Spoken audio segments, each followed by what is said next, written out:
இன்றைக்கு நாம் திருவாசகத்திலே பார்க்க இருக்கிற தலைப்பு 37வது தலைப்பு, பிடித்த பத்து என்பது பற்றியாகும்.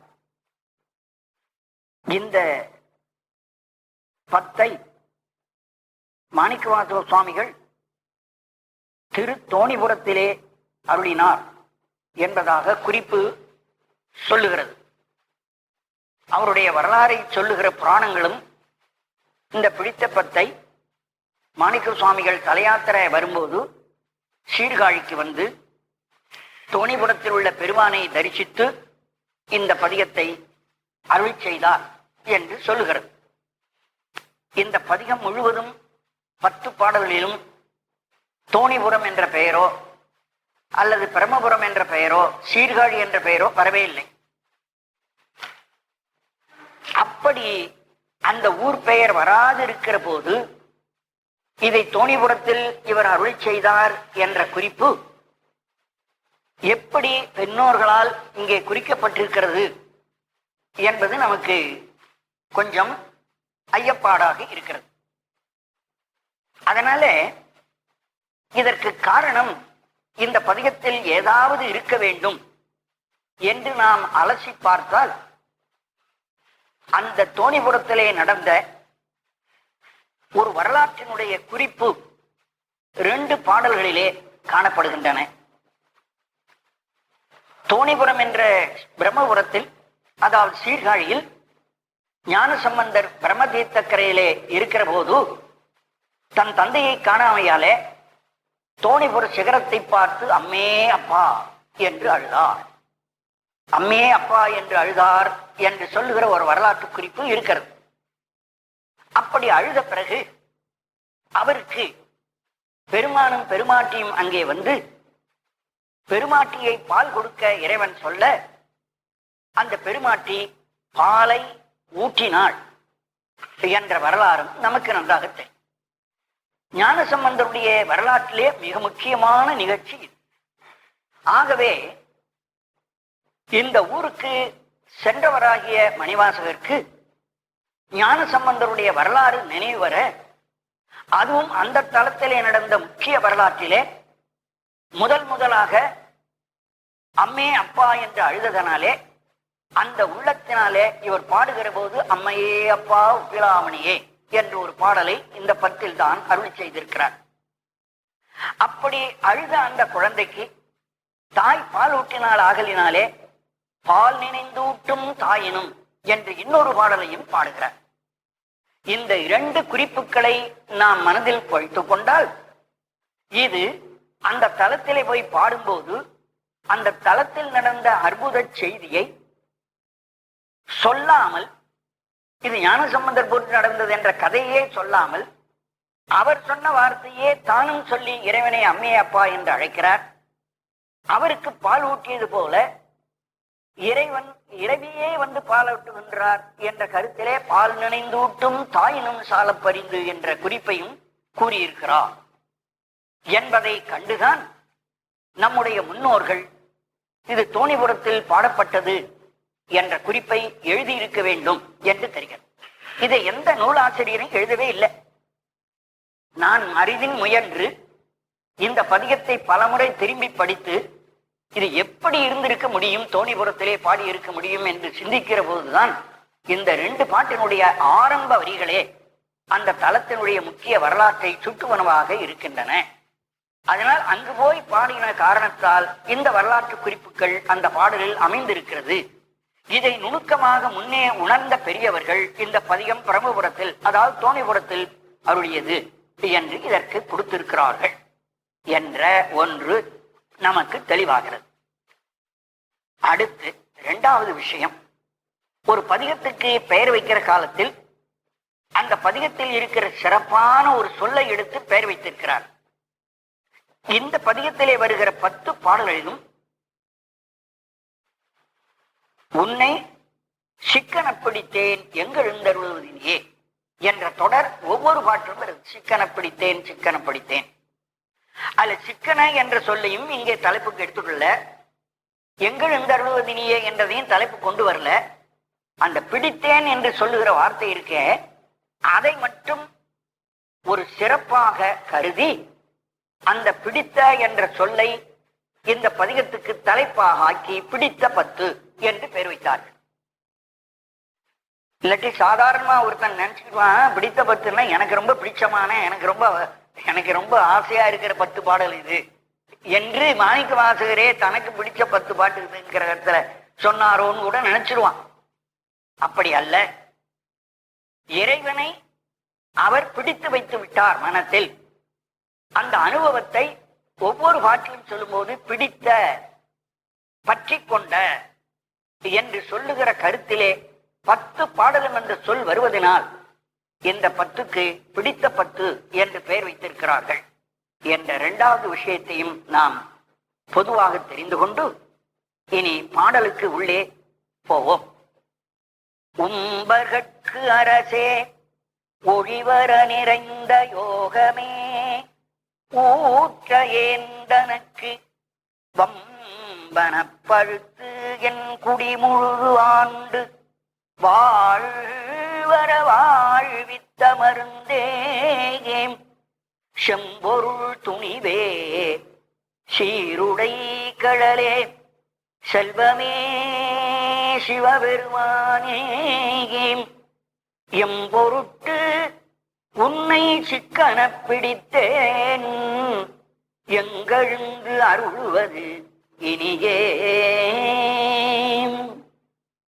முதல் 3 வரிகளிலும் அந்த இறைவனை பற்றி சிறந்த கருத்துக்களை நாம் உணர்ந்து கொள்ளும் வகையில் அமைத்து விழிகளாக ஆக்கியிருக்கிறார். விழினா அழைக்கின் சொல், கூப்பிடுகிற சொல். முதல் 3 வரியிலும் இறைவனை அழைக்கிற, விழிக்கின்ற சொற்களாக அமைத்திருக்கிறார். ஒவ்வொரு சொல்லிலும் இறைவனுடைய இலக்கணங்கள் அந்த விழிகளிலே அமைத்து காட்டுகிறார் அவர். உம்பர்கட்கு அரசே, அது ஒரு விழி. ஒளிவர நிறைந்த யோகமே, அது 2வது விழி. ஊற்ற ஏன் தனக்கு வம்பன பழுத்து என் குடி முழுது ஆண்டு வாழ்வர வாழ்வித்த மருந்தே, அது 3வது. இது போல் போய்கொண்டிருக்கிறது. அதுல உம்பர்கட்கு அரசே என்றதிலே உம்பர் என்ற சொல் பொதுவாக தேவர்களை குறிக்கும். அகர இகர உகரம் என்று 3 எழுத்துக்கள். இந்த 3 எழுத்துக்களையும் தமிழிலே சுட்டெழுத்து என்பார்கள். தொலைவிலே ஒரு பொருள் இருக்குமானால் அந்த என்ற வார்த்தையாலே சொல்லுவோம். பக்கத்திலே ஒரு பொருள் இருக்குமானால் இந்த என்ற வார்த்தையால் சொல்லுவோம். அகரம் சேமை சுட்டு, இகரம் அண்மை சுட்டு. ஊ என்ற ஒரு எழுத்து இருக்குதே, அது இந்த 2க்கும் நடுவே இருக்கிற ஒரு பொருளை குறிக்கும் என்பது பொதுவான ஒரு கருத்து. அந்த நடுவில் மட்டும் அல்ல, அந்த ஊ என்பது மேலே இருக்கிற பொருளையும் குறிக்கும். ஊ என்ற சுட்டு தலைக்கு மேலே வெகுரை உயரத்தில் இருக்கிற சொல்லையும் குறிக்கும். அந்த ஊ என்ற சொல்லில் இருந்துதான் உந்த என்ற ஒரு சொல் சுட்டிலே வருகிறது. தேவர்கள் எல்லாம் உம்பர், மேலிடத்தில் தலைக்கு மேல் இருக்கிற உயரமான ஒரு இடத்திலே இருக்கிறார்கள். அந்த இடமானது தேவலோகம். உம்பர் என்பது தேவலோகம். இப்போ வீடு கட்டுகிறவர்கள் கீழே தாங்கள் குடியிருக்கிறது இடம் வைத்து மேலே மாடி வைத்து கட்டுகிறார்கள். அந்த கீழே வசிக்கிறவர்களுக்கு மேலே இருக்கிற மாடி தலைக்கு மேல் இருக்கிற இடம். அப்போ அதுக்கு உப்பரிகை, ஊ உப்பரிகை என்ற பெயரிலே அதை நாம் சொல்லுகிறோம். இது மாதிரி தேவர்கள் இருக்கிற இடம் உம்பர். இது வழக்கமா எல்லாரும் சொல்லி வருகிற ஒரு குறை. இனி உம்பர் என்பது தேவர்களை மட்டும் குறிப்பதில்லை, தேவலோகத்தை மட்டும் குறிக்கவில்லை. அதுக்கு மேலும் அதுக்கு மேலும் அதுக்கு மேலும் கூட உலகங்கள்லாம் இருக்குது. அந்த உலகத்துக்கு என்ன பெயர் சொல்வீர்கள்? அதுக்கு உம்பர் தான். நமக்கு தலைக்கு மேல் போயிட்டா, நாம் வாழ்கிற பூலோகத்துக்கு மேல் 7 உலகம் இருக்கு. 7 உலகம் நமக்கு தலைக்கு மேல் இருப்பதனாலே 7மே நமக்கு உம்பர் தான். அந்த 7க்கும் மேல் சிவதத்துவத்திலே இருக்கிற ஸ்ரீகண்ட ருத்ர புவனம் என்பதுதான் கடைசி உலகம். கைலாசத்திலே இருக்கிறாரே ஸ்ரீகண்ட ருத்ரர் என்ற பெரியவர், நாம் எல்லாம் வணங்குகின்ற கைலாசபதி என்று சொல்லுகிற சுவாமி, அது கடைசி இடம். அது வரையிலும் உம்பர் என்ற எல்லை போகுது. அதுக்கு மேல் போய்விட்டால் அப்புறம் புவனம் கிடையாது. அதுக்கப்புறம் சூன்யம் என்ற இடம் தான், ஒன்றுமே இல்லாது இருக்கிற இடம். அதனால உம்பர் என்பது அந்த ஸ்ரீகுண்டருத்திர புவனம் வரையிலும், அந்த ஸ்ரீகண்டருத்திர புவனம் வரையிலும் யார் யார் இருக்கிறார்களோ அத்துணை பேர்களுக்கும் அரசனாக அந்த சூன்யத்திலே இருக்கிற பரம் அல்லது பரபிரம்மம் அரசாக இருக்கிறது. உம்பர்கட்கு அரசே. உம்பர்னா தேவர்களுக்கு மட்டும் அரசு. அப்படின்னா தேவர்களுக்கு மேலே பிரம்மா இருக்காரு, அவருக்கு இறைவன் அரசு இல்லையா? பிரம்மாவுக்கு மேல் விஷ்ணு இருக்கார், அவருக்கு இறைவன் அரசன் அல்லவா என்ற சந்தேகம் வரும். அந்த சந்தேகத்துக்கு இடம் கொடுக்காம உம்பர் என்ற சொல்லை நாம் எதுவரையில கொண்டு போறோம்? ஸ்ரீருத்ரர் என்று சொல்லுகிற கைலாசபதி வாழ்கின்ற புவனம் வரையில் போகும். அந்த புவனத்தில் இருக்கிறவர்கள் வரையிலும் அந்த ஸ்ரீகண்டருத்தருக்கு கூட அவரும் ஒரு ஆன்ம வர்க்கத்திலே ஒருவன் தான் நம்ம சைவ சித்தாந்தம் ஏற்கிறது. அவர் பிரளயாகலரில் தூய்மை எய்து மல வாசனை, அதிகார மல வாசனை மட்டும் உடையவர் என்று சைவ சித்தாந்தம் அவரை சொல்கிறது. வேற எதுவும் அவருக்கு கிடையாது. கண்மா மாயை இந்த தொடர்பெல்லாம் அவருக்கு கிடையாது. அந்த ஆணவத்தில் இன்னும் கொஞ்சம் பாக்கி இருக்குது, அதிகார மலம். அவர் ஒரு பெரிய அதிகாரியாக இருந்து தனக்கு கீழ் உள்ளவர்களை நடத்தி கொண்டிருக்கிறார். அதனால அவரை சைவ சித்தாந்தத்துல அதிகார மல வாசனை உடையவர். அவருக்கும் அரசராக இருக்கிறார்னு சொல்றமே, அவன் தான் பரபிரம்மம். அந்த பரபிரமத்தை சொன்னார். உம்பர்கட்கு அரசே, இத்துணை மேலான இடங்களிலெல்லாம் இருப்பவர்களுக்கு அரசனாய் இருக்கிற பெருமானே, ஒளிவர நிறைந்த யோகமே. யோகம் என்ற வார்த்தைக்கு சேர்க்கை என்று பொருள். சேர்தல், கைகூடுதல். யோகம் அடிச்சுப்பா அப்படின்னு சொல்றோம் உலகத்துல. அவனுக்கு நல்வினை கைகூடி விட்டது. யோகம் என்றது கைகூடுதல், ஒன்று சேருதல் என்று பொருள். சரியை கிரியை யோக ஞானத்திலே ஒரு யோகம் வருது, அதுவும் அப்படித்தான். நம்முடைய மூலாதாரத்தில் இருந்து மூச்சு காற்றை அங்கே போய் அந்த அக்னியை மேலே கொண்டு வந்துடுறோம். அப்படி கொண்டு வந்து புருவ மத்தியில வச்சு அந்த பரபிரமத்தை நாம் தியானம் பண்ற போது நாம் வேறு இறைவன் வேறாக எண்ணாமல் ரெண்டும் ஒன்றாகவே கருதி இருத்தல். அப்போ அங்கே ஒன்று கூடி விடுகிறார்கள். அதாவது கடவுளும் அந்த ஆத்மாவும் வேறு வேறென்ற நினைவில்லாமல் ஒன்று விடுகிறார்கள். அந்த ஒன்று விடுவதுதான் யோகம், ஒன்று சேருதல். இப்போ இறைவன், நாம போய் இறைவனோடு புருவ மத்தியில சேர்றதை யோகம்னு சொன்னோம். இப்ப இறைவனையே யோகம்ங்கிறாரே, இறைவன் எங்கே அது மாதிரி ஒன்றுபடுகிறார் அப்படிங்கிறதுக்கு விளக்கம் சொல்றார். ஒளிவர நிறைந்த யோகமே. இந்த உலகத்தில் வேறொரு இடம் இல்லை என்று சொல்லும்படி எல்லா இடத்திலும் நிறைந்து ஒன்று கூடி இருக்கிற பொருளே. இறைவன் வியாபகமாக இருக்கிறான், எங்கும் நிறைந்திருக்கிறான். இது நமக்கு தெரிஞ்ச விஷயம்தான். அந்த எங்கும் நிறைந்திருப்பதை, நிறைதல் என்பது கூடுதல், அந்தந்த பொருளோடு கூடியிருக்கிறான். மரத்திலும் மலையிலும் ஆற்றிலும் கடலிலும் ஜீவன்களிலும் எல்லா பொருளிலும் அவன் ஒன்று கூடி இருக்கிறான். அதுதான் யோகம். அப்படி ஒன்று கூடி இருக்கிற போது சிலரிடத்திலே ஒன்று கூடி சிலரை விட்டு விடுறாரா அப்படின்னா கிடையாது. ஒழிவு அற நீக்கம் என்பது இல்லாமல், எங்குமே இன்னொரு இடம் விடுபட்டு போயிற்று என்று சொல்வதற்கு வாய்ப்பே இல்லாமல் எல்லா பொருளிலும் ஒன்றுபட்டு இருக்கிற பொருளே அவன். அப்படி ஒன்றுபட்டு இருக்கிறான். நாம் யோகத்துல போகும்போது நாமும் கடவுளும் போய் ஒட்டிக்கிறதுக்கு போறோம், மற்றதை பத்தி நமக்கு கவலை இல்லை. ஆனா கடவுள் அப்படி இல்லை. கடவுள் எங்கும் எல்லா பொருளுக்கும் ஒண்ணி இருக்கிறான். அது அவனுடைய யோகம். இது நம் செய்கிற யோகம். நாம் செய்கிற யோகத்துக்கும் அவருடைய யோகத்துக்கும் வித்தியாசத்தை காட்டுவதற்குத்தான் சொல்றார். ஒழிவர நிறைந்த யோகமே. அதான் நீக்கமின்றி நிறைந்த நிறைபொருள். அங்கிங்கனாதபடி எங்கும், அங்கிங்கனாதபடி எங்கும் பிரகாசமாய் ஆனந்த பூர்த்தியாகி, அந்த பூர்த்தி என்பதுதான் நிறைவு. அந்த இடத்துல இருக்கா இந்த இடத்துல இருக்கான்னு சொல்ல முடியாது, எல்லா இடத்திலும் நிறைந்திருக்கிறான். அந்த நீக்கவர நிறைகின்ற நிலை.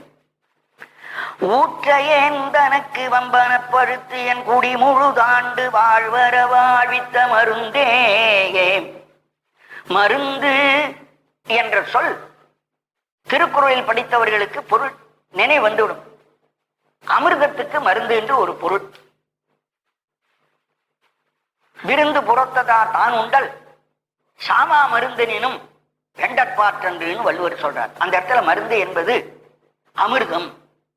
அந்த அமிர்தம் என்ற பொருளை தான் இங்கே வைக்கிறார். அந்த அமிர்தமயமாக இறைவன் இருக்கிறான். அவன் என்ன செய்தான்? மாணிக்க வாசகரை தேடிக்கொண்டு திருப்பெருந்துறைக்கு வருகிறார்.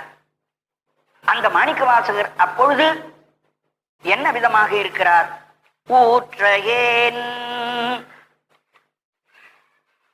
ஊற்றை என்று சொல்லுகிறது இருக்குதே, அந்த சொல் உடம்பு என்பது பொருள். ஊரு என்பது உணர்ச்சி. உணர்ச்சியை உணர்வதற்கு கருவியாய் இருக்கக்கூடிய உடம்பு மெய். மெய் என்பது என்னன்னா, மெய் கண்ணு பார்க்கும், காது கேட்கும், ஆனா உடம்பு என்ன செய்யும்? தொட்டால் அறியும். தொடு உணர்ச்சி மட்டும் உடம்புக்கு உண்டு. அந்த ஊற்றுணர்ச்சி உடைமையினாலே உடம்புக்கு ஊற்றை என்று ஒரு பொருள் உண்டு. இனி இன்னொரு விதமாக அதை பொருள் செய்வோமானால் ஊத்தை என்று வழக்கத்தில் ஒரு சொல் இருக்கு. பல்லு வளர்க்காம இருந்தா பல்ல ஊத்த பிடிச்சிருக்குன்னு சொல்றோம். அழுக்குன்னு அர்த்தம். ஊத்தை என்றதுக்கு அழுக்கு. ஊத்தையேன், அழுக்குடையவன், மல அழுக்குடையவனாகிய நான் என்று சொல்லிக் கொள்ளுகிறார் இங்கே மாணிக்க வாசகர். அந்த ஊத்தை என்பது செய்யுளில் ஊற்றை தகர ரகரமாக தெரியும். ஊற்றையேன் தனக்கு மல அழுக்கை உடையனாகிய எனக்கு. அப்ப தன்னை மல அழுக்கோடு கூடியிருந்த காலம், ஆசிரியர் குருநாதரா வந்து ஆண்டு கொள்வதற்கு முன் அப்படி இருந்த என்னை தனக்கு வம்பன பழுத்து, புதிதாக ஒரு பழம் போல் பழுத்து வந்தார். காலமல்லாத காலத்தில் வந்த பழம் போல. வம்புங்கிறது காலமல்லாத காலத்தில் தோன்றுவதற்கு வம்பு என்று ஒரு பொருள். இப்ப மாம்பழம் கிடைக்கிற காலம் இல்லை, இப்போ ஒரு பழம் பழுத்தா அது வம்புன்னு பெயர் அந்த பழத்துக்கு. அதுபோல சில பூக்கள் சில மாதங்கள்ல தான் பூக்கும். பூக்காத ஒரு காலத்தில் அந்த பூ பூத்தானா அதுக்கும் வம்புன்னு பேர். அதாவது காலம் இல்லாத காலத்தில் தோன்றுவது. மாணிக்க வாசகருக்கு இப்படி அந்த குருநாதர் வருவார்னு எதிர்பார்க்கவே இல்லை. எதிர்பார்க்காத ஒரு காலத்தில் குருநாதர் வந்துட்டார். அப்ப அவர் வந்தது எப்படி இருந்ததுன்னா, வம்பன பழுத்து. காலமல்லாத காலத்தில் பழுத்த பழத்தை போல திடீரென்று அந்த குருநாதர் வந்தார். என் குடி முழுது ஆண்டு, ஆண்டு என்னை ஆட்கொண்டார். அந்த குடி முழுதுங்கிறது ஒரு ஆய்வு இருக்கு, அது அப்புறம் பார்ப்போம். குடி முழுது ஆண்டு என்னை ஆட்கொண்டார். என்னை ஒரு சீடனாக அடியவனாக ஏற்றுக்கொண்டார். வாழ்வர வாழ்வித்த, சீடனாக ஏற்றுக்கொண்ட பிறகு மாணிக்க வாசகரை எப்படி இந்த இறைவன் மாற்றிவிட்டான்? வாழ்வர வாழ வைத்தான். வாழ்வுன்னா அந்த உலகியல் வாழ்வோடு ஒத்து வாழாதபடி அதை நறுக்கி விட்டு வேறொரு விதமாக வாழ வைக்கிறான். அதாவது இந்த உலகியல்ல வாழ்கிற வாழ்வு சதம் அல்ல, அது மறுபடியும் மறுபடியும் உலகத்துல பிறப்பைத்தான் உனக்கு உண்டு பண்ணும். ஆகவே இந்த உலக வாழ்வு பிறப்புக்கு காரணம். இந்த உலக வாழ்வை விட்டு நீ நீங்கி விடு என்று அந்த வாழ்வை அகற்றி இனி மோட்சத்துக்கு போகிற அந்த பரிசுத்தமான வாழ்விற்கே அந்த வாழ்விலே என்னை வாழ்வித்தான். அப்படி வாழ்வித்தான், எனக்கு மருந்தாக வந்து சேர்ந்தான், அமிர்தமாக வந்தான் என்று சொல்ல வருகிறார். நடுவில குடிமுழுதாண்ட, இதையும் உரை நூல்களில விளக்கவே இல்லை. எல்லாரும் என்னுடைய குடிமுழுதுன்னு எழுதுறாங்க. ஆனா சில பேர் என்ன பண்றாங்க, குடிமுழுதுங்கிறது நானும் என் மனைவியும் என்னுடைய சுற்றத்தாரும் என்னுடைய அயலார்களும் பிள்ளை குட்டிகளும் எல்லாரும் வாழ என்னை ஆண்டு கொண்டான் என்று உரை எழுதுகிறார்கள். குருநாதர் மாணிக்க வாசகரை ஆண்டது மாணிக்க வாசகரை மட்டுமா, அல்லது ஒரு தாய் தந்தை பிள்ளை குட்டிகள் ஒரு சுற்றத்தார் எல்லாரையுமே சேர்ந்து ஆண்டு கொண்டாரா? கதையில எங்கேயுமே கிடையாது. அவர் ஒருத்தர் தான் இறைவன் ஆண்டு கொண்டான். அவரை தவிர வேற யாரையும் ஆண்டு கொள்ளவே இல்லை. இவர் அவர்கிட்ட பிரிஞ்சு விட்டேன்னு வேற சொல்றார். மாணிக்க வாசகர் என்ன சொல்றார்? இணையார் திருவடி என் தலைமையில் வைத்தலுமே துணையான சுற்றங்கள் அத்தனையும் துறந்து ஒழிந்தன. அவர்களுக்கு எனக்கு சம்பந்தமே இல்லை, எல்லாம் விட்டு போயிட்டார்கள், நான் மட்டும்தான் இவருக்கு ஆட்பட்டேன்னு சொல்றார். அப்படி அவரே நான் மட்டும்தான் ஆட்பட்டேன் என்று சொல்லும் போது குடிமுழுதாண்ட என்ற இந்த வார்த்தைக்கு அங்கே இருக்கிற என்னுடைய அண்ணன் தம்பி தாய் தந்தை மனைவி மக்கள் என்று இத்தனை பேரையும் சேர்த்து எல்லோரையும் ஆட்கொண்டார் என்று உரை காண்பது முன்னுக்கு பின் முரணா போயிடும். அப்படி உரை சொல்லக்கூடாது. அப்ப குடிமுழுதாண்டன்னு அவர் எதை குறிக்கிறார்? அதுதான் இங்க ஆராய்ச்சி பண்ணி நான் ஒரு முடிவுக்கு வந்து ஆகணும். மாணிக்க வாசகரை ஆண்ட போது மாணிக்க வாசகரிடத்திலிருந்து இறைவன் என்ன கேட்டார்? உடல், பொருள், ஆவி, இந்த மூன்றையும் என்கிட்ட கொடுத்துரு, எனக்கு நீ சிஷ்யனாக அதன் பிறகு ஆகலாம். அப்போ இவரு தனக்கென்று வச்சு கொண்டிருந்த தன்னுடைய உடம்பு ஒண்ணு, அந்த உடம்புக்குள் உயிர் ஒண்ணு, குதிரை வாங்குவதற்காக எடுத்து வந்த பொருள் ஒன்று, இந்த மூன்று தான் அவர் கொண்டு வந்திருந்தார். இப்ப இந்த மூணையுமே இறைவன்ட்டு ஒப்பிச்சாச்சு. இதுதான் குடிமுழுது ஆண்ட, என்னுடைய உடலையும் பொருளையும் ஆவியையும் ஆகிய மூன்றையுமே பெற்றுக்கொண்டு என்னை அடிமையாக்கி கொண்டது. அப்படித்தான் அந்த குடி என்ற பொருளுக்கு இப்போ இவருடைய குடும்பம் எந்த அளவில் இருக்குன்னா, தாய் தந்தையோ மகனோ சுற்றத்தாரோ மாமன் மச்சானோ ஆகிய சுற்றம் அல்ல. இந்த இடத்துல இவருக்கு குடி என்று சொல்வது உடம்பும் உயிரும் பொருளும் தான். இந்த மூன்றையும் இறைவன் ஆண்டு கொள்றான். மூன்றையும் தான் ஏற்றுக்கொண்டு இவரை சீடனாக ஆக்கினான். அந்த அளவுக்கு தான் இந்த இடத்துல குடி என்ற சொல்லுக்கு பொருள் இருப்பதாக நாம் கொள்ளணும். இது போல பல இடத்தில் சொல்றார் குடிமுழுதாண்டன். எங்கு வந்தாலும் இந்த உடல் பொருளாவி என்ற மூன்றையே உரை சொன்னால் அவருடைய வரலாற்றுக்கு ஒத்து வரும். இப்படி ஆண்ட, வாழ்வர உலக வாழ்வு நீங்க ஞான வாழ்விலே வாழ்வித்த அமிர்தமயமான மருந்தாக உள்ளவனே, மூணு விதமான வெளிகள்ல அந்த இறைவனுடைய திருவருள் இலக்கணங்களை எல்லாம் சொல்லி கொண்டு வந்தவர். செம்பொருள் துணிவே, இது ஒரு வழி. செம்பொருளாக துணியப்பட்ட பொருளே, துணிவே, துணிவு என்பது முடிவுன்னு அர்த்தம். இதுதான் என்று ஒரு துணிவு கொள்கிறோமே, கடைசியில் தீர்மானம் பண்ணுகிறோம் அல்லவா, அந்த தீர்மானத்துக்கு துணிவுன்னு பெயர். அதைத்தான் சித்தாந்தம் என்று சொல்றோம். அந்த துணிவு அல்லது முடிவு, அதுதான் சித்தாந்தம் என்று சொல்றோம்.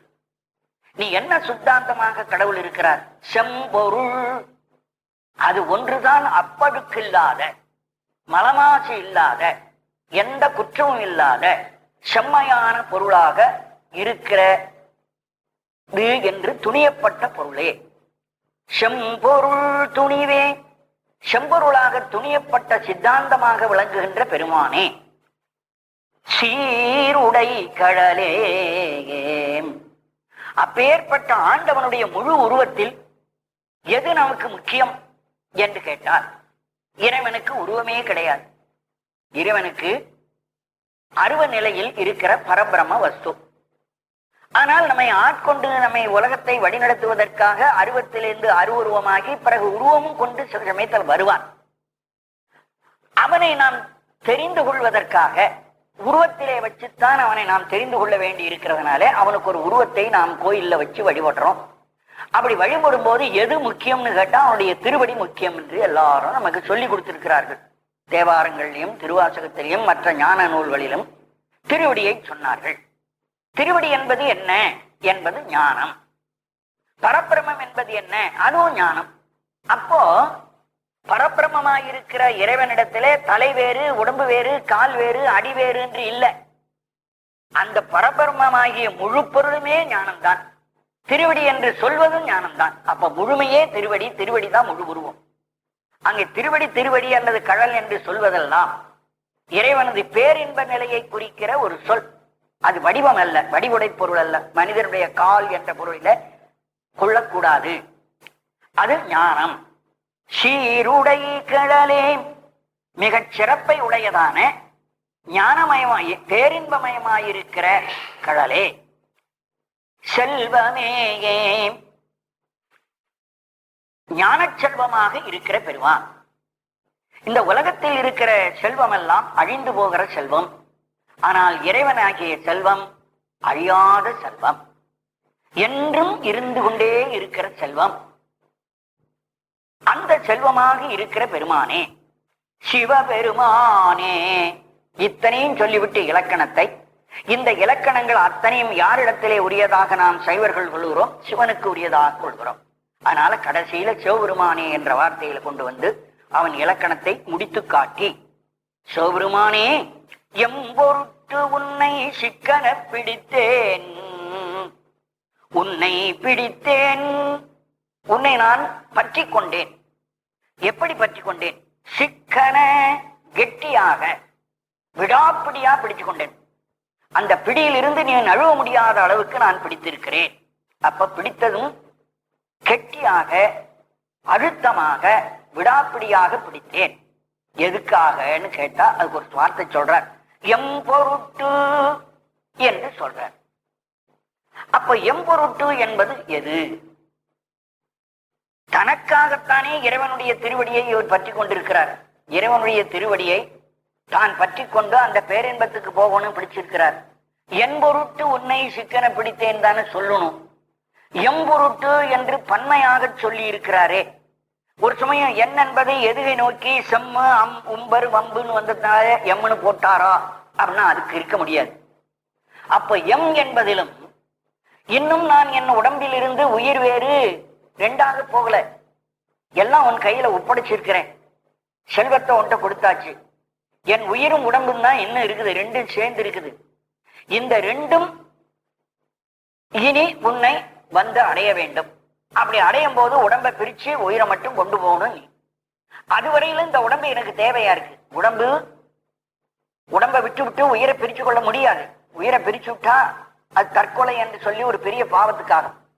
ஆக உடம்பு மோட்சம் அடைகிற வரையில ஒரு சாதனமாக, கருவியாக ஒவ்வொரு ஆத்மாவுக்கும் இருக்கவே வேண்டும். ஆகவே நாங்கள் ரெண்டு பேரும் சேர்ந்து இருக்கிற இந்த பந்தத்தில் இருந்து ஒரு நாள் பிரிந்து மோட்சத்தை அடைகிற வரையிலும் எங்கள் ரெண்டு பேருக்குமாக உன்னை நான் பற்றி கொண்டிருக்கிறேன், என் உடம்புக்கும் உயிருக்குமாக என்று பொருள் கொள்ள வேண்டும். அப்படி தன் பொருட்டுத்தான் இங்கே பேசுகிறார். இன்னும் சிலர் என்ன பண்ணார்கள், எம்பொருட்டுன்னா என் போன்ற ஞானிகளின் பொருட்டுன்னு ஒரே எழுதினார்கள். ஞானிகளின் பொருட்டு இவர் போய் இறைவனை பற்ற வேண்டிய அவசியம் என்ன? அந்தந்த ஞானி பிடிச்சுக்கிறான் இல்லையா? இவர் எப்படி ஞானியோ, இவர் எப்படி இறைவனை சிக்கனை பிடித்தாரோ அதுபோல் ஒவ்வொரு ஞானியும் பிடித்துக் கொள்கிறான். எம்போன்ற சிவஞானிகள் உய்ய வேண்டும் என்று நான் பிடித்தேன்னா இப்ப மற்ற சிவஞானிகளுக்கெல்லாம் போக வழி தெரியாது. இவர் தான் அவர்களுக்காக பரிந்து இறைவனிடத்துல கேட்டான்னு அப்படி எங்குமே கேட்கல. கூட்டமா போய் நாங்கள்லாம் வந்திருக்கோம், எங்களுக்கு எல்லாருக்கும் நீ உதவி செய்ய வேண்டும் என்று மாணிக்க வாசகர் ஒரு இடத்திலாவது தன்னுடைய பிரார்த்தனை ஆகிய பாடல்ல சொல்லவே இல்லை. அதனால இவர் எதை இங்கே எம் என்று சொல்லி இருக்கிறார்னா தன் உடம்பையும் தன் உயிரையும் மட்டுமே இங்கே கருதி இவ்வாறு கூறினார் என்று நாம் கொள்ள வேண்டும். இனி அடுத்த பாடலுக்கு வருகிறோம். விடை விடாது உகந்த விண்ணவர் கோவேயே வினையினேன் வினயனேன் உடையமை பொருளே முடை விடாது அடியேன் மூத்து அற மண்ணாய் முழு புழு குரம்பயிற் கிடந்து கடைப்படா வண்ணம் காத்து எனையாண்ட கடவுளே கருணை மாகடலே. இதுவரையிலும் அந்த இறைவனை விழித்தவைதான். முன்பாட்டில் எப்படி 3 வரியில கூப்பிட்டு அழைக்கிறாரோ அது போல அழைப்பு சொல். இந்த அழைப்பிலே இறைவனது இலக்கணங்களை எல்லாம் பேசுகிறார். விடை விடாது உகந்த விண்ணவர் கோவே. விடை ரிஷபம். ரிஷபத்தை இடைவிடாது வைத்து அந்த ரிஷபத்தின் மேல் ஏறிக்கொண்டே இருக்கின்ற தேவாதி தேவனே. விண்ணவர் கோ, விண்ணவர்களுக்கெல்லாம் தலைவன். விண்ணவர் தேவர், கோ தேவதேவன் என்ற ரிஷப வாகனத்தை இவர் கைவிடுவதில்லை. எப்பொழுதும் ரிஷப வாகனத்திலே எழுந்தருளி இருக்கிறார். ஏன்னா எந்த நேரத்திலும் ஆன்மாக்களுக்கு அருள் பாலித்தல் என்ற நிலை வரும்போது அந்த ரிஷபத்தில் தான் வரணும். ரிஷபத்தில் ஏறி வந்துதான் அவர் அருள் பாலிக்கிறார். படைத்தல், காத்தல், அழித்தல், மறைத்தல், அருளல் என்ற 5 தொழில்ல அருளல் என்று சொல்லுகிற தொழிலுக்கு வரும்போது இறைவன் விடையிலே தான் ஏறி வருகிறான் என்பது நம்முடைய சித்தாந்தத்தினுடைய கொள்கை. அதனால் விடையை விடாது உகந்த, கைவிடாமல் அதை விரும்பி ஏற்றுக்கொண்டிருக்கிற பரம்பிரமம். சிவனுக்கு வாகனமாக அவன் ஏறிக்கொள்வதற்காக ஐராவணம்னு ஒரு யானை ஒண்ணு கைலாயத்தில் இருக்கு. பக்கத்துக்கு 1000 கொம்பு, 2000 கொம்பு உடையது. 1000 அதுக்கு ஐராவணம் என்று ஒரு யானை இருக்கு. அந்த யானையில ஏறுவாரா? ஏறவே மாட்டார். அவருக்கு ஒரு யானை இருக்கே தவிர ஏறுது. ஐராவணம் ஏறாது ஆனேரேறி. தேர் உகந்து ஏறாது, யானை உகந்து ஏறாது, மாவேறாது, இடம முகந்து ஏறியவாது என் என் ஏறியவாறு என்னேடி, ரிஷபத்துக்கு மட்டும் நீ ஆசைப்பட்டு ஏறி இருக்கே, என்ன காரணம் என்று ஒரு கேள்வியை கேட்டிருக்கார். அதனால எப்பொழுதும் ரிஷபத்தை தான் விரும்பி ஏறுவார். தேவரெல்லாம் பார்த்து இந்த சிவபெருமானுக்கு ஒரு தேரை செஞ்சு கொடுத்துருவோம், வைதீக தேர் என்ற ஒரு தேர், வேதத்தையே தேராக மாற்றி கொண்டு வந்து நிறுத்தினார்கள். அதுல ஏறப்படாதுங்கிறதுக்காக தான் காலை வச்சு உடைச்சு விட்டார். அச்ச முடிச்சு, இந்த தேர் எனக்கு உரியது அல்ல, எனக்குரியது ரிஷபம் தான். அந்த தேரை உடைச்சிட்டு உடனே ரிஷபத்தில் தான் ஏறி போறார் அப்படின்னு அந்த கதையிலேயே வருது. அதனால விடை விடாது, ரிஷபத்தை விட்டு விட்டு இன்னொன்றிலே ஏறி போதலை விரும்பாதிருக்கிற பரமன் என்று சொன்னார். தேரும் உகந்து ஏறாது, கடகரியும் பரிமாவும் தேரும் உகந்து ஏறாதே, இடமும் உகந்து ஏறியவாது என்னேடி. அது கேட்கிறேன். வினயனேன் உடையமை பொருளே, தீவினை உடையானாகிய எனக்கு உண்மை பொருளை உணர்த்த வந்த குருநாதரே, முடை விடாது அடியேன் மூத்து அறமண்ணாய் முழுப்புழுக்குரம்பயிர்கிடந்து, தன்னுடைய நிலையை வர்ணிக்கிறார். அடியேன் முடைவிடாத குரம்பை, முடை நாற்றத்தை நீக்காது நாறிக்கொண்டே இருக்கிற குரம்பை என்ற உடம்பு, இந்த உடம்புக்குள்ள நான் சிக்கி கொண்டிருக்கிறேன். இந்த உடம்புல போட்டு என்ன வாழ வைக்கிறாய், வயசாயிட்டே இருக்குது, போக போக போக போக வயசாகுது. மூத்து அறமூத்து, மூத்தரன்னு சேர்ந்து படிக்கப்படாது, அப்படிச்சா நம்ம பொருள் தப்பா வேணும். அறமூத்து ரொம்ப வயசு, மிகுதியும், அறங்கிறதுக்கு மிகுதியும், மிகுதியும் வயசாகி போகி மண்ணாய் கடைசியில இறந்து அந்த உடம்பு மண்ணோடு மண்ணாக போக போகுது. முழு புழு குரம்பை, மண்ணுக்குள்ள போன உடனே அந்த உடம்புல இருந்து புழுக்கள் எல்லாம் நெளிய ஆரம்பிக்கும். மண்ணிலே மக்கி அந்த உடம்பில் இருந்து பல புழுக்கள் உண்டாகும். அப்படி உண்டாக போகிற இந்த குடம்பையில், இந்த உடம்பிலே கிடந்து கடைப்படா வண்ணம், இந்த உடம்பிலே இருந்து நான் கீழ்பட்டு போகாதபடி என்ன காத்தாண்டான். எல்லாரும் இப்படித்தான் போகிறார்கள், இந்த உடம்போடையே இருக்கிறாங்க. வர வர வர வயசு முழுந்து கொண்டே போகிறார்கள். கடைசியில இறந்து மண்ணோடு மண்ணா போகிறார்கள், அங்கே புழுவா புழுத்து போகிறார்கள். அந்த மாதிரி நானும் கடைப்பட்டு வீணாக போய்விடாதபடி கடைப்படா வண்ணம், கடை என்றால் கீழ்நிலைன்னு அர்த்தம், கீழ்நிலை எய்தாதபடி காத்து எனையாண்ட கடவுளே, என்னை காப்பாற்றிய கடவுள். கடவுள் என்றால் செலுத்துகிறவன், கடவுதல் செலுத்துதல், நல்வழியிலே செலுத்துகிறவன் என்ற கருத்தினாலே கடவுள் என்று சொல்லை பயன்படுத்துகிற. கருணைமா கடலே, என்னை இப்பாறு, நீ இப்படி வினையிலே கிடக்கிற என்னை நீ இவ்வளவு தூரம் முன்னு கொண்டு வந்தியே, கொண்டு வந்ததுக்கு ஏதாவது என்னிடத்தில் பிரதி உபகாரம் நீ கிடைக்க வாங்க போறியா? இல்ல என்கிட்ட இருக்கிற பணங்காசு பார்த்து இந்த பணங்காசை வாங்கிக்கலாம், இவனுக்கு உதவி செய்வோம் என்று ஏதாவது எதிர்பார்த்து நீ வந்தாயோ என்றால் ஒன்றையும் எதிர்பார்க்கவில்லை. இறைவன் உயிர்களுக்கு உதவி செய்வது அத்தனையும் அவனுடைய கருணையே, இரக்கத்தன்மை. அவனிடத்தில் ஒரு பெருங்கருணை இருக்கு. அந்த கருணை காரணமாகத்தான் எல்லா உயிரையும் இப்படி காப்பாற்றி கொண்டிருக்கிறானே தவிர உயிர்களிடத்திலிருந்து அவன் எந்த உதவியையும் எந்த பிரதி உபகாரத்தையும் கைமாறையும் எதிர்பார்ப்பவன் அல்ல. அவன் தான் உயிர்களுக்கு எல்லா பொருளையும் கொடுக்கிறவனே தவிர உயிர்களிடத்திலிருந்து அவன் பெறப்போகிறவன் இல்லை. அப்படின்னா எதுக்கா இந்த உயிரிடத்துல செய்யறான்? அதான் கருணை. அவனிடத்துல என்னமோ ஒரு கருணை என்ற இரக்கம் என்ற உள்ளம் இருக்கு. அந்த இரக்கமாகிய உள்ளத்தினால் இத்தனையும் செய்கிறான். அதனாலே கருணை மாகடலே என்று அவனது இயல்புகளை சொல்லி, இடைவிடாது உன்னை சிக்கன பிடித்தேன், அந்த இறைவனை மனத்துக்குள் நான் கட்டி போட்டு விட்டேன். சிக்கன இறுக்கமாக கட்டி இருக்கிறேன். இடைவிடாது தொடர்ந்துன்னு அர்த்தம். விட்டு விட்டு உன்னை கட்டி போட, நீ வெளியில கொஞ்சம் ஓட விட்டுட்டு மறுபடியும் உன்னை பிடிச்சாந்து திரும்பி உள்ளத்துல நான் கட்டல. ஒரு நாள் கட்டினதுதான், அது அப்படியே இருக்கு, அதுல இருந்து நீ வெளியில போகவே இல்லை. அதனால எங்கெழுந்து அருளுவது இனியே, இனிமேல் நீ எங்கே எழுந்து போக போகிறாய்? நான் தான் தொடர்ந்து உன்னை கட்டி போட்டிருக்கேனே, என்னுடைய நெஞ்சத்தை விட்டு நீ எப்படி வெளியிலே போக முடியும் என்று கேட்க. இதுதான் இறைவனை தியானம் செய்தல். சிக்கன பிடித்தல் என்பது தியானத்துல அவனை நிறுத்துவது. தியானத்தை பண்ணுகிறோம் அல்லவா, அப்படி இறைவனை தியானம் பண்ணுகிற போது அந்த இறைவன் வெளியிலே போகாமல் அங்கேயே அவனை தரிக்க வைத்து விடுவது, அந்த இடத்தை விட்டு அகலாமல் பற்ற வைப்பது. அப்படி நான் பிடித்ததனாலே நீ இனிமேல் என்னிடத்தில் மறைந்து போவது என்பது முடியாது என்று சொல்ற. அம்மையே அப்பா ஒப்பிலமணியே அன்பினில் விளைந்த ஆரமுதே பொய்மையே பெருக்கி புழுதினை சுருக்கும் புழுத்து அலை புலையனேந்தனக்கு செம்மையே ஆய சோபனம் அளித்த செல்வமே சிவபெருமானே இம்மையே உன்னை சிக்கன பிடித்தேன் எங்கழுந்து அருளுவது இனியே அம்மையே அப்பா. இந்த ரெண்டு சொல்தான் அங்கே நடந்த வரலாற்றை நினைத்து இவரும் அந்த இறைவனை அம்மையே அப்பா அம்மையே அப்பான்னு தான் குழந்தை அழுது, அப்பா அம்மான்னு கூட சொல்ல.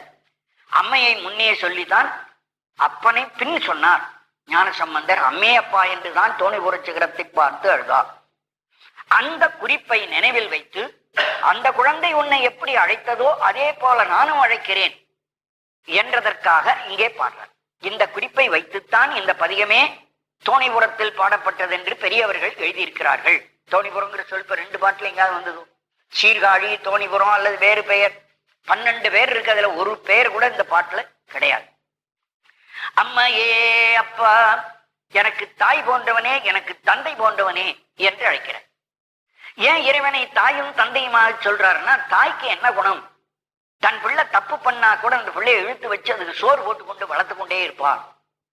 அதுபோல் அந்த இறைவன் என்ன பண்ணுகிறான்? தப்பு போட்டாலும் தப்பு செய்தாலும் கூட அவனுக்கு இந்த உலகத்தில் வாழ்கிற வாழ்வு, சாப்பாட்டுக்கு வழி, அவனுக்கு பணம் காசு வரவு எல்லாம் உண்டாக்குறான். ரொம்ப போக்கி சரியா இல்ல, அவனை பத்தி மற்றவங்களாம் சொல்றாங்க. ஆனா கடவுள் அவனுக்கு நித்திய படி அளக்கிறார். அவனு தான் சாப்பிட்றான், பொண்டாட்டி பிள்ளையோட எல்லாம் இருக்கிறான். அப்போ அந்த இடத்துல அவனுக்கு தாய் போல கொடுக்கிறார். இன்னொருத்தன் தப்பு செய்துட்டா உடனே இறைவன் அவனை தண்டிக்கிறார். அது தந்தை போல. தந்தைக்கு என்ன கடமைன்னா, தன் மகனிடத்திலே பிழை கண்டால் அந்த பிழையை கண்டித்து அவன் நல்வழியிலே திருத்துவது. அது போல இறைவன் என்ன பண்றான்? கொஞ்சம் பக்குவம் வந்த பிறகு தண்டிக்க ஆரம்பிக்கிறான். முதல்ல பக்குவமே இல்லாத போது அவனை காப்பாத்திட்டே வர்றான். தப்பு செஞ்சாலும் சரி போனா போறான்னு சொல்லி அவனுக்கு கொடுக்க வேண்டியதை கொடுத்து கொண்டே இருந்து கொண்டிருக்கிறான். கொஞ்சம் திரும்பி வந்த உடனே அவன் தவறு செய்கிற போது அவனை தண்டிக்க வருகிறான். அது அந்த நிலையில அப்பனாக விளங்குகிறான். ஒப்பிலாமணியே உனக்கு நிகராக இந்த உலகத்தில் யாருமே கிடையாது. தன் நிகர அற்றவன் அவன், ஓமை இல்லாதவன். கடவுளுக்கு இன்னொருத்தர் யாராவது ஓமை இருக்கிறார்னா 2வது ஆள் இருக்கான்னு வந்துடும். 2வது ஆள் கிடையாது. அதுதான் வேதத்திலே ஏகன் என்று அவனை சொல்லிட்டு, ஏகன் என்று இறைவனை சொன்னதனுடைய கருத்து தன்னை போல் இன்னொரு கடவுள் இல்லை என்பதை காட்டத்தான். அதைத்தான் இவர் ஏகன் என்றும் பல இடத்திலே மாணிக்கவாசகரும் இறைவனை சொல்லிக் கொண்டே வருவார். ஒருவன் என்ற சொல்லையும் பல இடத்திலே தமிழ் சொல்லாலும் அதை கூறிக்கொண்டே வருவார். அதான் ஒப்பில்லாதவன், தனக்குத்தானே ஒப்பை தவிர இன்னொரு ஒப்பு அவனுக்கு இல்லை. ஒப்பிலாமணியே அன்பினில் விளைந்த ஆரமுதே. அந்த இறைவன் ஒரு பேரின்பத்தை நமக்கு கொடுப்பான். எப்போ கொடுப்பான்? நாம் அன்பு என்ற ஒன்றை அவனிடத்தில் செலுத்துவோமானால் அந்த அன்பின் வழியாக அன்பிலிருந்து பிறகு அதனுடைய பயனாக நமக்கு அமுதத்தை தருகிறான். அன்பில் விளைந்த, அதான் அன்பினில் விளைந்தது. அன்பு என்பது அந்த பேரின்பம் விளைவதற்கு முதற் பொருளாய் இருக்கு. அன்பு என்ற காரணத்தில் இருந்து அடுத்தாற் போல ஆரமுது என்று சொல்லுகிற பேரின்பம் உண்டாகிறது. அப்ப இறைவனிடத்தில் இருக்கிற பேரின்பத்தை நாம் பெற வேணுமானால் நாம் அவனிடத்திலே அன்பு செலுத்த வேண்டும். நாம் அவனிடத்திலே அன்பு செலுத்தினால் அந்த அன்பில் இருந்து அவன் விளைந்து நமக்கு பேரின்பத்தை தருகிறான். அதுதான் அன்பினில் விளைந்த ஆரமுதே என்று சொல்றார். இப்ப கண்ணப்பர் என்ன பண்ணினார்? இறைவனை அடைவதற்கு இறைவனிடத்திலே அன்பு செலுத்தினார். 63 நாயன்மாறு கடவுளத்தில் அன்பு செலுத்தினவர்களாம். ஒவ்வொருவர் ஒவ்வொரு விதமாக அன்பு செலுத்துறார். அதில் இவர் முழுக்க முழுக்க அன்பு செலுத்தினவர் கண்ணப்பர். அதனால அன்பினாலே விளைவது பேரின்பம் என்பதை காட்டினார். பொய்மையே பெருக்கி பொழுதினை சுருக்கும் புழுத்தலை புலையனேன். தான் எப்படி இருக்கிறேன் என்று கேட்டார். இந்த உலகத்தில் உன்னால் படைக்கப்பட்ட எத்தனையோ ஜீவர்கள்ல நானும் ஒருவனாக படைக்கப்பட்டிருக்கிறேன். அப்படி படைத்த போது எனக்கு உடம்பை கொடுத்து இந்த உடம்பில் இருந்து நீ வைத்துக் கொண்டு கொஞ்சம் கொஞ்சமா முன்னேறுன்னு கடவுள் கொடுத்திருக்கார். இறைவனை நினைத்தல், இறைவனுக்கு வழிபாடு பண்ணுதல், சத் விஷயத்தை கேட்டல், இது போல நல்ல வழியில போய் சொல்லி. ஆனா அவன் என்ன பண்ணா, உடம்பை பெற்ற பிறகு இந்த நல்ல வேலையை செய்ய இந்த உலகத்துல எது தேவையில்லாததோ அதை போய் பார்க்கிறான். பொய்மையே பெருக்கி மெய்மையாகிய சத்விஷயங்களை இறைவனுக்கு வேண்டிய வழிமுறைகளில் செல்லாமல் இந்த பூலோகத்திலே கிடைக்கக்கூடிய பொய்யாய இன்பத்திலேயே போய்விட்டார். பொய்மையே பெருக்கி பொழுதினை சுருக்கும் ஆயுள் நாளை குறைத்து கொண்டார். கடவுள் நமக்கு உடம்பையும் கொடுத்து இத்தனை வருஷம் நீ உலகத்துல வாழலாம் என்று ஒரு ஆயுள் காலம் கொடுத்து இத்தனை வாழ்நாளுக்குள்ள நீ கொஞ்சம் கொஞ்சமா திருந்த முயற்சி பண்ணிக்கொள் என்று நமக்கு ஒரு அவகாசம் கொடுத்திருக்கிறார்.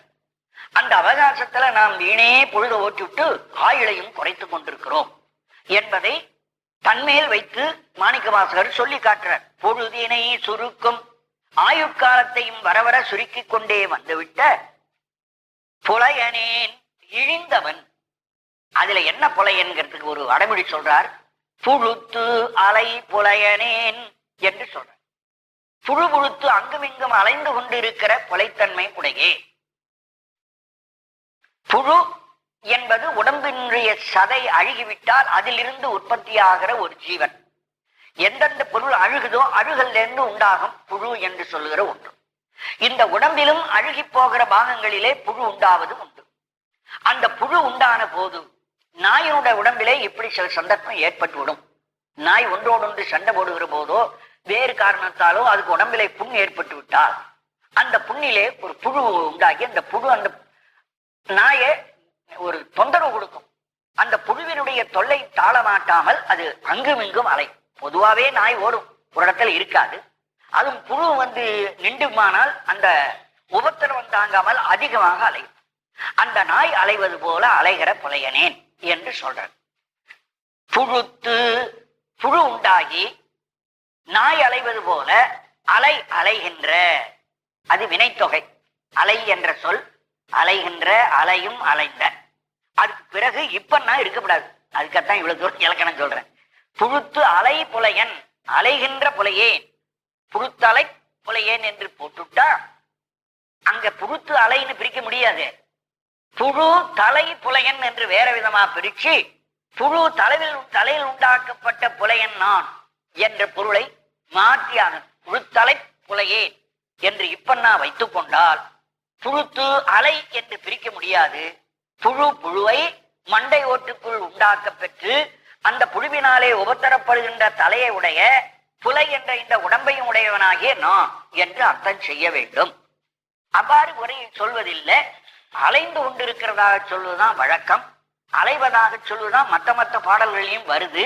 அதனால பகர ஒற்ற இங்கே தெரியாமல் ஏடு எழுதுவார், பகர ஒற்று போட்டான். இலக்கணப்படி பகர ஒற்று இருக்கக்கூடாது. புழுத்து அலை புலையனேன் தனக்கு. புலையன் என்பது ஜாதி அல்ல. புலை என்பது புலால் நாற்றம் வீசுகிற உடம்பு. புலையன் என்பது இந்த உடம்பை உடைய நான். அதுக்காகத்தான் சொல்றேன். புலை என்பது உடம்பை சுட்டி இந்த உடம்பை உடையேன் என்ற பொருளை வந்திருக்கிறது தவிர தன்னை ஜாதி பற்றி சொல்லிக் கொண்ட வார்த்தை அல்ல. செம்மையேயாய சோபதம் அளித்த செல்வமே. இங்கே ஒரு முக்கியமான விஷயம் நாம் தெரிந்து கொள்ள போகிறோம். இறைவன் குருநாதராக வந்தார். வந்தவர் மாணிக்கவாசகரை சிஷ்யனாக ஏற்றுக்கொண்டார். அவருக்கு ஞானம் வழங்குகிறார். ஞானம் வழங்குவதோடு கூட ஒன்று அளிக்கிறார். என்ன அளித்தார்? சோபதம் அளித்த செல்வமே, சோபதத்தை கொடுத்த பெருமானே என்று பாடினார். சோபதம் என்பது என்ன? அதுதான் ஆராய்ச்சிக்க வேண்டியது. உரை எழுதுகிற அத்துணை பேர்களும் சிவபதம் என்பது சிவ சாயுஜ்யம், பேரின்பம் என்று உரை எழுதுகிறார். சாயுஜ்யத்தை அளித்த பெருமானே, செம்மையேயாய சிவபதம், மிகச் செம்மைப்பாடுடையதாகிய சாயுஜ்ய பதவியை, பதம் என்பது பதவி என்று பொருள் கொண்டு சாயுஜ்யமாகிய பதவியை கொடுத்த செல்வமே. இன்னும் மாணிக்கவாசகருக்கு சாயுஜ்யம் கொடுக்கல. மாணிக்கவாசகர் இன்னும் பூலோகத்துல தான் இருக்கார், உடம்போடே இருக்கார். இந்த பாட்டெல்லாம் பாடிட்டு இருக்கார். இன்னும் எனக்கு ஒண்ணு திருவடியை சேர்த்துக்க மாட்டேங்கிறேன்னு அழுகுறார். அப்படி இருக்கிற போது சாட்சியத்தை கொடுத்த பெருமானின்னு உரை எழுதலாமோ? அப்படி உரை எழுதினா இவருடைய வாழ்க்கைக்கும் உரைக்கும் பொருந்தாமல் போகும். அப்ப சிவபதம் என்பது சாயுஜ்யமாகிய பதவி அல்ல. அந்த இடத்துல பதம் என்பது பதவி அல்ல. பதம் என்பது வார்த்தை. பதம் சொல். பதம்னா நமக்கு தெரியும் இல்லையே. பதம் என்பது வார்த்தை, அல்லது சொல். சிவபதம் சிவவார்த்தை, சிவ என்று தொடங்குகிற ஒரு சொற்றொடர். அதாவது சிவாய நம என்று சொல்லுகிற மந்திரத்தை எனக்கு அளித்தார். இறைவன் இவரை ஆட்கொண்ட போது இவருக்கு திருவடி தீட்சை பண்ணி இவருக்கு உபதேசம் பண்றார். அப்புறம் மந்திரோபதேசம் பண்ணணும். என்ன மந்திரோபதேசம் பண்ணினார் என்றால் சிவ என்று தொடங்கும்படியான மந்திரமாகிய பதத்தை, சிவ என்ற பதத்தை அளித்தார். சிவாய நம என்ற மந்திரத்தை இவருக்கு கொடுத்தார். இது எப்படி உங்களுக்கு தெரியும்?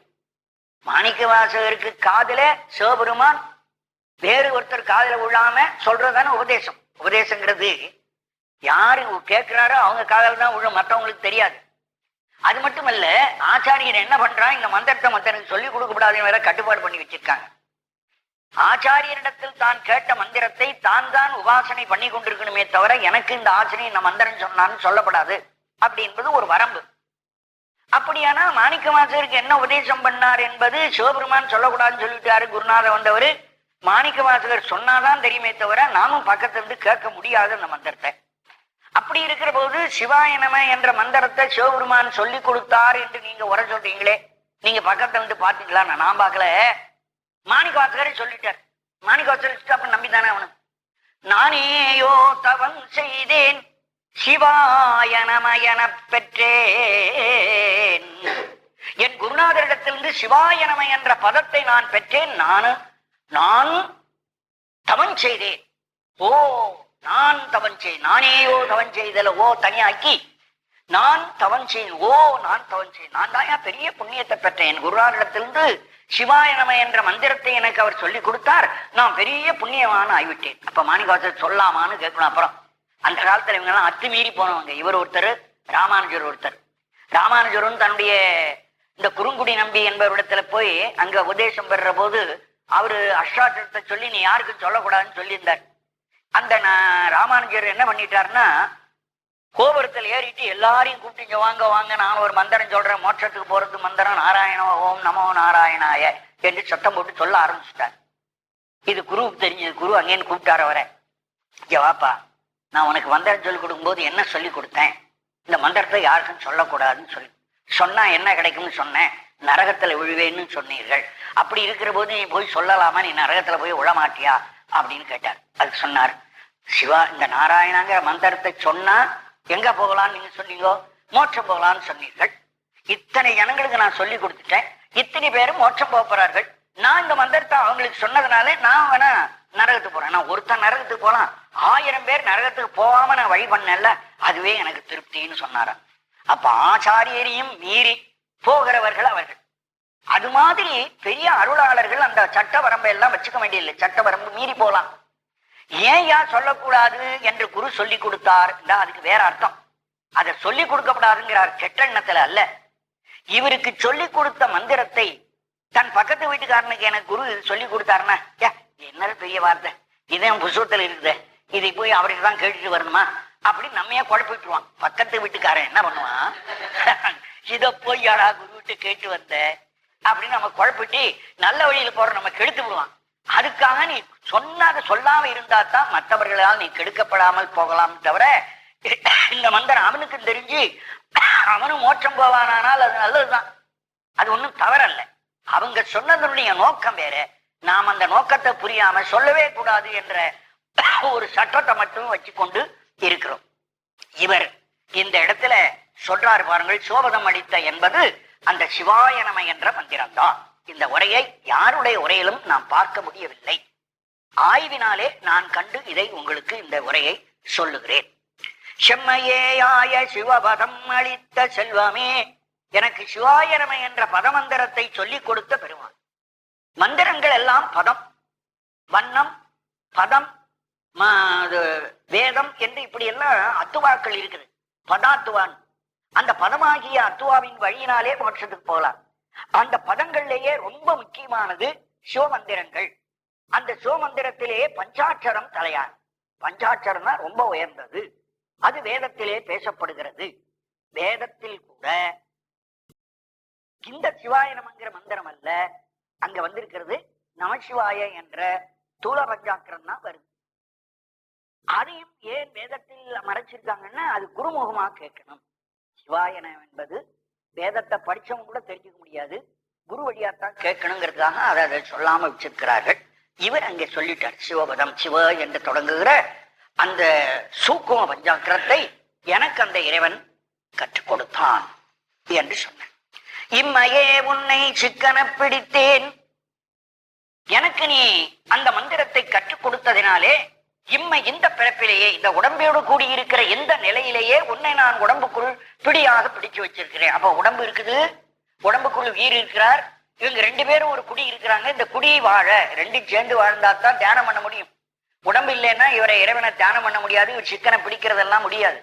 சிக்கனை பிடிச்சிருக்கிறேன், இம்மையில் பிடிச்சிருக்கிறேன்னா இந்த பிறப்பில் எந்த உடம்போடு கூடியிருக்கிற இம்மை வாழ்விலே உன்னை நான் சிக்கன பிடித்திருக்கிறேன். எங்கு எழுந்தருள்வது நீ? என் உடம்பை விட்டு, என் நெஞ்சத்தை விட்டு, என் நினைப்பை விட்டு நீ எப்படி பிரிந்து போக முடியும் என்பதாக அவர் கேட்கிறார். அருளுடை சுடரே அழிந்ததோர் கனியே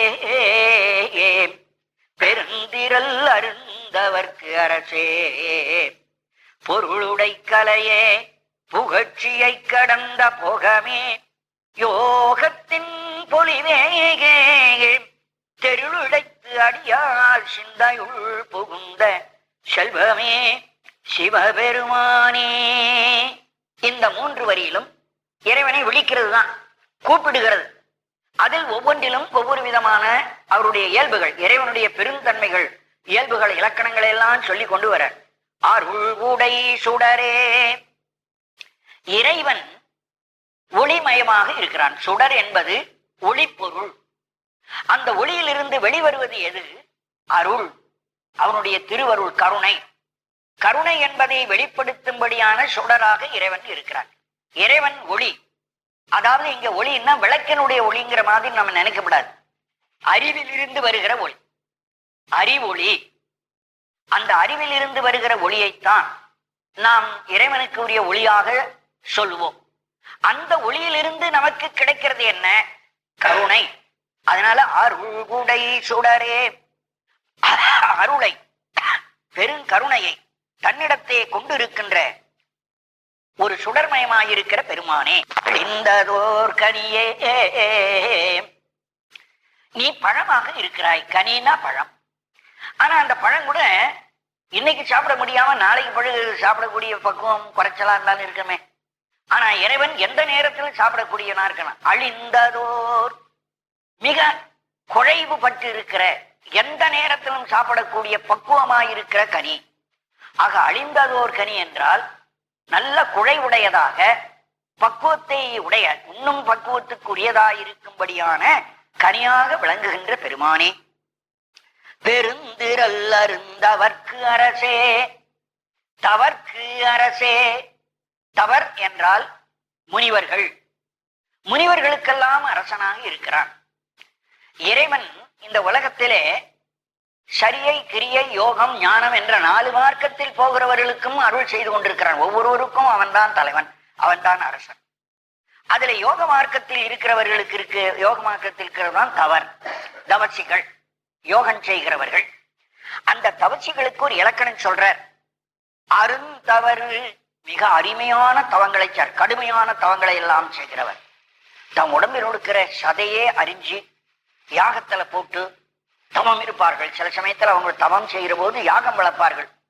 அந்த யாகத்திலே அவர்கள் அபிபாகம் கொடுக்கறதுக்காக தன் உடம்பில் இருக்கிற ரத்தத்தையோ தன்னுடைய சதையோ கூட அறிஞ்சு கொடுத்து இருக்கலாம். அது மாதிரிதான் முரட்டுத்தனமான ராட்சசர்கள் செய்கிற யாகம்.